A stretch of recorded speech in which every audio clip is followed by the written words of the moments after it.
और हम समझते हैं कि शफाफ इलेक्शन के लिए उसे बरूए कार लाना बहुत ज़रूरी है। कमीशन सिंध में होने वाले वाक़यात का नोटिस लेगा और फौरी तौर के ऊपर उसके ऊपर कोई इंक्वायरी कमेटी तश्कील दी जाएगी।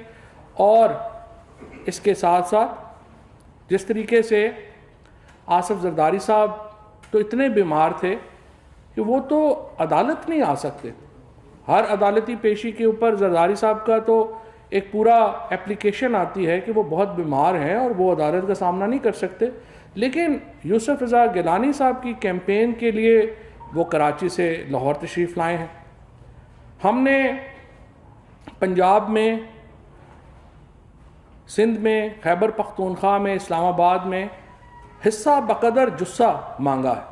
जितने हमारी सीटें बनती हैं हमने उतने ही कैंडिडेट्स खड़े किए हैं, हमने कहीं पर भी ज़्यादा कैंडिडेट खड़े नहीं किए। आप मुझे बताइए कि पीपल्स पार्टी किस हैसियत से नेशनल असम्बली में ये सीट चाहती है? इस वक्त तो पूरी अपोजिशन मिलके भी ये सीट नहीं जीत सकती। तो सवाए इसके कि वो हॉर्स ट्रेडिंग करें, सवाए इसके कि वो लोगों को ख़रीदें, और क्या उनके पास जो है वो तरीका रह जाता है? इलेक्शन कमीशन को इस बात का भी नोटिस लेना चाहिए। और ये तमाम वो ट्रेल है जो कि ज़रूरी है इलेक्शन कमीशन को इसलिए बताना और इसलिए उनके नोटिस में लाना कि इलेक्शन को शफाफ बनाना एक इंतहाई अहम जिम्मेदारी है जो सुप्रीम कोर्ट ने इलेक्शन कमीशन को दी है और इसके ऊपर अमल दरामद होना बहुत ज़रूरी है। अब आज प्राइम मिनिस्टर साहब ने ज़ोराना दिया, तमाम जो हमारे पार्लिमानी पार्टी है वो उसमें शामिल हुई। अल्हम्दुलिल्लाह 181 लोग जो हैं वो इस वक्त कुल हैं। 172 लोग आपको मालूम है कि हतमी अक्सरियत कॉन्स्टिट्यूट करते हैं नेशनल असम्बली में। आज 181 में से 176 लोग जो हैं उन्होंने ज़ोराने में शिरकत की। असद कैसर साहब, शाह महमूद कुरैशी साहब, ये 2-3 लोग जो हैं कुछ अपनी मसरूफियात की वजह से या देर से आए या ज़ाहिर है कि वो वहाँ पे नहीं आ सके। लेकिन हमारे पास इस वक्त जो टोटल नंबर है वो 181 के लगभग है और हमें उम्मीद है कि कल इसमें इजाफ़ा भी मुमकिन है कि हो, और ये एक एब्सोल्यूट मेजॉरिटी है। इसी तरीके से इसलिए हमारे जो दोनों उम्मीदवार हैं हफीज़ शेख साहब और फौजिया साहिबा, दोनों बड़ी महफूज तरीके से इंशाअल्लाह ताला ये इलेक्शन जीत जाएंगे। ख़ातून उम्मीदवार का तो PMLN की किसी को पता ही नहीं है कि वो कौन है। आज मैंने तमाम MNA से भी पूछा कि वो कौन है जो कि PMLN की ख़ातून उम्मीदवार हैं, तो पता चला कि उनका तो PMLN वालों को भी नहीं पता। एक्चुअली शाहिद खाकान अब्बासी साहब ने हमारी जो MNA साहिबा थी उनको बताया, पूछा कि ये कौन है, किन को खड़ा कर दिया, तो उनकी अपनी हालत जो है वो कैंपेन की ये है। इसीलिए अब आप देखेंगे कि चूँकि एक सियासी नाबालिग क़यादत है इस वक्त पीपल्स पार्टी की और PMLN की, जो समझते हैं कि फजलुर रहमान साहब के मदरसे के बच्चों के बल के ऊपर वो मुल्क में इनकलाब ले आएंगे, वो अब फिर दोबारा गियर शिफ्ट कर रहे हैं। आज से 48 घंटे पहले उनको लग रहा था कि पता नहीं यूसुफ रज़ा गिलानी साहब के आने से कोई इनकलाब आ जाएगा और हम इस्लामाबाद की नशिस्त जीत जाएंगे। आज की दोबारा बयानात जो हैं वो लॉन्ग मार्च की तरफ चले गए हैं। इन्होंने आपस में जो जिम्मेदारियां बांटी थी, मरियम नवाज़ जो हैं वो बुरी तरह नाकाम हुई सियासी मैदान जलसों को जमाने में, और बिलावल साहब बुरी तरह नाकाम हुए हैं पार्लिमान में।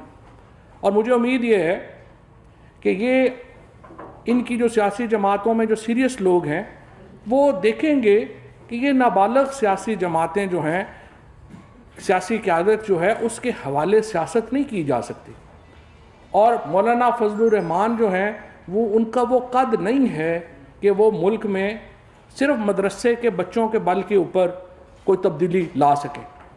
पाकिस्तान के अंदर वज़ीर-ए-आज़म इमरान खान की क़यादत में तहरीक इंसाफ एक बिल्कुल सीसा पिलाई दीवार की तरह खड़ी है। सेनेट का इलेक्शन आखिरी बड़ा सियासी मार्का है, इसके बाद तो अगले इलेक्शन जो हैं वो हैं ही बाद में 3 साल। हम ये समझते हैं कि जो सियासी चूरन बेचने की कोशिश की है अपोजिशन ने वो बुरी तरह नाकाम हुई है। और अब से कुछ देर पहले मैं देख रहा था कि मिफ्ता इस्माइल साहब जो हैं वो बात कर रहे थे इकॉनमी के ऊपर।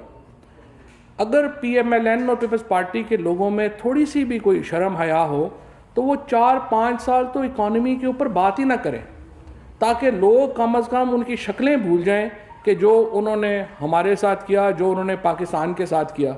कि 2008 तक जब पहली बार ये डेकेड ऑफ डार्कनेस जो है वो पाकिस्तान पे नाजिल हुआ तो टोटल हमारा कर्जा जो था वो 6000 अरब रुपए था। और 1947 से लेकर के 2006 तक हमारा टोटल कर्जा 6000 अरब रुपए था। और 2008 से लेकर के 2018 तक का जो 10 साल हैं उसमें ये कर्जा हमारा बढ़ के 30,000 अरब के ऊपर चला गया। तो आप अंदाज़ा लगा लें कि 1947 से लेकर 2006 तक हमने क्या क्या किया और 2008 से लेकर 2018 तक हमने उस कर्जे का इस्तेमाल क्या क्या किया। इसलिए मैं समझता हूँ कि जो इस वक्त अपोजिशन की सियासत है वो आखिरी दमों के ऊपर है। और कल की जो इंशाल्लाह अब्दुल हफीज़ शेख साहब की और फौजिया अरशद साहिबा की जो जीत होगी सेनेट में, वो अपोजिशन की इस सियासत में के ताबूत में आखिरी कील होगी। बहुत शुक्रिया। शाकिर अब्बासी साहब, न्यू न्यूज़। जी शाकिर। ऑडियंस से लेकर अदालती सियासी इखलाकी जंग काफ़ी लड़ी आपने और बैलेट के लिए, लेकिन इलेक्शन कमीशन में आकर आपने टेक दिया आपने। आप क्या समझते हैं कि जो सुप्रीम कोर्ट की राय है उसकी रोशनी में अगर इलेक्शन कमीशन टेक्नोलॉजी का इस्तेमाल नहीं करता तो ये कोई अदालत है या आप इसके लिए सुप्रीम कोर्ट जाएंगे? देखिए, मैं नहीं समझता कि हमें कोई तौहीन अदालत इलेक्शन कमीशन के ख़िलाफ़ बात करने की, ये बड़ी सख्त बात होगी। इलेक्शन कमीशन और सुप्रीम कोर्ट दोनों हमारे लिए बड़े मोहतरम इदारे हैं। मैं सिर्फ ये समझता हूँ कि सुप्रीम कोर्ट का जो हुक्म है वो पार्लिमान के अलावा, पार्लिमान सुप्रीम कोर्ट से बालातर इदारा है। अगर बालातर इस सेंस में कि वो सुप्रीम कोर्ट के फ़ैसलों को कालदम भी करार दे सकता है। पार्लियामेंट के अलावा बाकी जो तमाम इदारे हैं, सुप्रीम कोर्ट का हुक्म उनके ऊपर बाइंडिंग है। और इलेक्शन कमीशन भी ज़ाहिर है पाकिस्तान का एक ऐसा ही इदारा है। सुप्रीम कोर्ट के फ़ैसले का एहतराम करना बहुत ज़रूरी है। उमर जाट दुनिया से सर ये बताइएगा कि कौमी असम्बली में वाज़े जो अदबी अक्सरियत PTI को और उनके इत्तेहादी पास से है और अपोजिशन के वोटों की तादाद उससे कम है, लेकिन सर आप लोगों की खुफिया बैलेट के खिलाफ जो इतनी कोशिशें थी उसके बावजूद जो फैसला आया और जिस तरह से बैलेटिंग की जा रही है, अगर कल इलेक्शन के दिन रिजल्ट में नंबर गेम में आप जो फिगर सोच रहे हैं उससे फिगर्स हटते हैं या माजी की तरह कोई पैसा चलता है और वोट इधर उधर होते हैं, तो उसका जिम्मेदार कौन होगा? देखिए जी, पहली बात तो ये है कि हमारा तो आज तक जितने MNAs का इंटरेक्शन हुआ है वो बड़ा मुस्बत है। और हमारे ख्याल में इस वक्त जो सिचुएशन है वो तो यही लग रही है कि हम शायद अपने नंबरों से बढ़ जाएंगे, एक्सीड कर जाएंगे। लेकिन इसके लिए हमारी जो जद्दोजहद है एक फेयरनेस की और ओपननेस की, वो जारी रहेगी। वज़ीर आज़म साहब का जो एक ख़्याल है वो कोई डे टू डे नहीं बदलता, ना ही इलेक्शन टू इलेक्शन बदलता है। वज़ीर आज़म 2013 से इमरान खान इस बात को बिल्कुल चट्टान की तरह डटे हुए हैं इस बात के ऊपर कि इंतखाबात जो हैं सेनेट के वो ओपन होने चाहिए, खुले होने चाहिए। और हमारा ये नुक्ता नज़र यही है, हम इसको फिर दोबारा इस इलेक्शन के फ़ौरन बाद हम दोबारा पार्लियामान में ये लड़ाई शुरू करेंगे कि सेनेट का इलेक्शन जो है वो ओपन होना चाहिए। सुनावला साहब गाँव से। सर एक तो ये बता दें, आपने कहा कि जो वोटर हैं सूबाई असम्बली के, नेशनल असम्बली के, उनको अपने हल्के के लोगों को ये बताना चाहिए कि वो वोट किसको दे रहे हैं। लेकिन आपकी पार्टी के बलोचिस्तान में आपके सदर हैं, वो कह रहे हैं मुझसे पूछा तक नहीं गया। सिंध में भी कई लोग कह रहे हैं, नेशनल असम्बली इधर भी कई लोगों ने बात की है। तो ये किस किस्म की फिर आप वो डिमांड्स कर रहे हैं जब आप अपने लोगों को, जो आपके पार्टी के सीनियर लोग हैं, उनको ही नहीं बताते टिकट के बारे में, तो आवाम को किस तरह बताएंगे? और दूसरा जो आप बात कर रहे हैं कल के इलेक्शन की, कोई कानूनी बाइंडिंग है कि कोई आपका या अपोजिशन का उम्मीदवार मुखालिफ को वोट देता है तो उस पर किसी किस्म की कोई कानूनी बाइंडिंग है कि वो नहीं दे सकता, या उस पर डिफ्लेक्शन क्लॉज वगैरह को उन्होंने कायम किया, और किस किस्म की वो जमहूरी सोच के जो है वो हामिल हैं। लिहाजा इसीलिए हर जगह के ऊपर कारकुनों को टिकट मिले हैं, हर जगह के ऊपर। देखिए, बाकी तो 100 अनार एक बीमार है। आप एक को टिकट देंगे, 50 वो लोग जिनको टिकट नहीं मिलेंगे वो नाराज़ तो होंगे, वो एक अलहदा बात है, वो उसमें कोई जो है वो दूसरी बात नहीं है। अब दूसरी बात आई है जो आपने कहा कि पार्टी का, ये बात बिल्कुल सही है। आर्टिकल 63A जो है वो अप्लाई नहीं होता सेनेट के इंतखाबात में, लिहाजा अगर कोई पार्टी का जो मेंबर है वो वोट देना नहीं चाहता पार्टी को तो वो नहीं दे सकता। हमारा मुद्दा ये है भी नहीं कि लाजमन इसको इसमें किया जाए, हमारा मुद्दा सिर्फ यह है कि लोगों को तो पता होना चाहिए कि वो वोट किधर दे रहे हैं, और अगर वो वोट पार्टी के ख़िलाफ़ दे रहे हैं तो उसकी वजूहात बताएंगे कि हम क्यों ख़िलाफ़ दे रहे हैं। अब मिसाल के तौर के ऊपर देखिए, वीडियो आई है KP में 2018 में, अब जिन लोगों ने वो पैसे नोटों की दथियाँ गिनते हुए वो वोट दिए हैं, क्या आप बताइए कि वो सेनेटर जो उससे इलेक्ट होकर सेनेट में पहुंच गए हैं अरबों रुपया खर्च करके, उससे एवाने वाला का जो तकद्दुस है वो बड़ा है या कम हुआ है? आप ये बताइए कि जिस तरीके से उन लोगों ने पैसे दे करके जो है वो इलेक्शन लड़े हैं, क्या उनको सेनेट में रहने का हक है? इसीलिए हमने जो कमेटी बनाई है, वीडियो कमेटी जो बनाई है, जिसमें शहजाद अकबर साहब हैं, डॉक्टर मज़ारी हैं और मैं हूँ, उसमें हमने उन सेनेटर्स को भी जहमत दी है, और आज 2 सेनेटर्स जो हैं वो मेरे ख्याल में अभी आ भी रहे हैं, उस कमेटी के सामने पेश हो रहे हैं। उनसे हमने यही सवाल रखा है कि जब आपका नंबर नहीं था तो आप सेनेट में पहुंच कैसे गए? तो ये अगर तो आप देखिए कैंपेन से पहुंचे हैं तो फिर तो सही है, लेकिन अगर आप जो है वो पैसे दे के पहुंचे हैं तो फिर जाहिर है आप आर्टिकल 63 आपको हिट करेगा और क्रिमिनल लायबिलिटी भी जो है वो उसके साथ आएगी। जहीर साहब सभा से 2 सवाल छोटे छोटे। पहला सवाल ये है कि सिंध में 3 MPs पाकिस्तान तहरीक आपको उठाई गई और कुछ अर्सा पहले कुछ गैंग जो थे वो रिहा भी हुए। क्या आप समझते हैं कि गैंग बनाने की कोशिश की गई, गैरत करने की कोशिश की है, दबाने की कोशिश की है? 147 हो सकते हैं। एक दूसरा, जो ट्रेस पेपर का एक ऑप्शन मौजूद है, बैलेट पेपर जो यूज हो रहा है इस वक्त, वो ट्रेस पेपर में तो पता चल जाता है कि किसका वोट कहाँ पड़ा है, तो ट्रेस पेपर पे इलेक्शन किसी से बात हुई है टेक्नोलॉजी के अलावा? देखिए, पहली बात तो यह है कि जो आपने सिंध की बात की है, इसीलिए मैं इलेक्शन कमीशन से कहना चाहूँगा कि हमारे जो अपोजिशन लीडर हैं और मेंबरान हैं सिंध असम्बली के, उनको शदीद तहफ़्फ़ुज़ात हैं, उनको सिक्योरिटी के हवाले से भी तहफ़्फ़ुज़ात हैं, उनकी सिक्योरिटी विड्रॉ कर ली गई। बड़े इलेक्शन, सेनेट इलेक्शन से पहले सिंध के तमाम मेंबरान से सिक्योरिटी विड्रॉ कर ली गई, और उसके बाद अगवा के एलिगेशंस आए हैं। ये बहुत ही सीरियस एलिगेशंस हैं। इसका मकसद यकीनन ये हो सकता है कि लोगों को वोट डालने से रोका जा सके, और इसकी आपको नोटिस लेना चाहिए।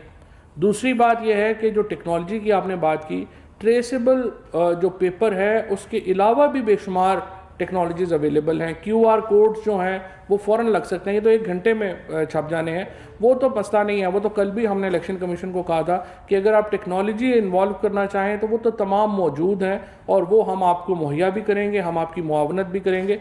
वो फ़ैसला उन्होंने करना है, वो फ़ैसला जब भी करेंगे ये मामला 24 घंटे में हो जाएगा। जी, तो एकदम सही है मिस्टर वाला। आपने अभी इस तरह सुनाया कि दौरान में 181 जो है मेंबर उसमें शरीक हुए। पहले तो ये कि आपको इसकी सिक्योरिटी गारंटी के 121 से कम होंगे या ज़्यादा होंगे, ये तो आप बेहतर जानते हैं। दूसरा ये कि कुछ अरकान जो है वो मुख्तलिफ कैबिनेट मीटिंग में नाराजगी का भी इजहार करते पाए गए हुकूमत की कारकर्दगी के ऊपर, उनको आपने किस तरह मना लिया?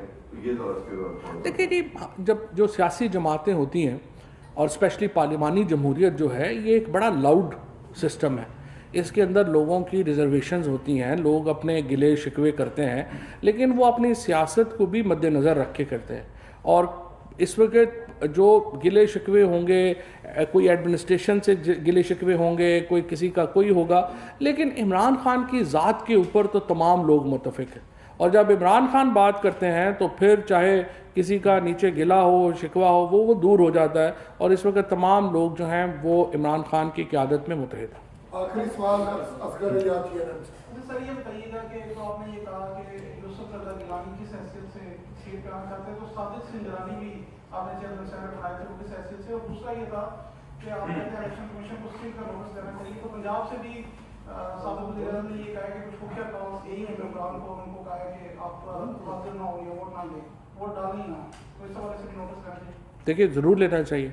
अगर पंजाब में हुआ है या सिंध में हुआ है या खैबर पख्तूनख्वा में, हमारा जो मकसद है, हमारा जो मुद्दा है वो ये है कि इलेक्शन शफाफ होने चाहिए। अब उसके लिए इलेक्शन कमीशन को वो स्टेप्स बताने चाहिए कि वो कौन से इक़दामात उठा रहे हैं जिससे इलेक्शन जो हैं वो शफाफ होंगे। हम 2018 के इलेक्शंस का रिपीट नहीं चाहते। हम ये नहीं चाहते कि वैसी इलेक्शन हो जैसे 2018 के इलेक्शन हुए। साफ शफाफ इलेक्शन होने चाहिए। किसी को इंटिमिडेट करने की जो है, किसी को खौफजदा करने की इजाज़त नहीं होनी चाहिए। लोगों को अपने वोट का हक़ खुला इस्तेमाल करने का जो है वो हक़ होना चाहिए और इंशाअल्लाह ताला यही होगा। हमारा जो कल का इलेक्शन का जो नतीजा है उसके नतीजे में जैसा मैंने पहले अर्ज़ की कि पीपल्स पार्टी और नून लीग का और PDM की जो सियासत है उसका एक और कहानी जो है वो ख़त्म हो जाएगी और इंशाअल्लाह आप देखेंगे कि परसों से ये किसी नई कहानी की तलाश में होंगे। शुक्रिया।